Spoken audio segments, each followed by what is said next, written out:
তথাপিতো হোৱা নাই ক্লান্ত। সাগৰ সংগম, সাগৰ সংগম, সাগৰ সংগমত পতন সাঁতুৰিলো, তথাপিতো হোৱা নাই ক্লান্ত। তথাপি মনৰ মোৰ প্ৰশান্ত সাগৰৰ বুৰিমি মালাই অশান্ত।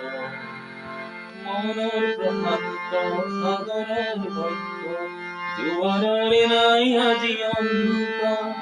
অজস্ৰ লহৰে নৱনৱ গতিৰে আনি দিয়ে আশাৰ পুৰন্ত। সাগৰ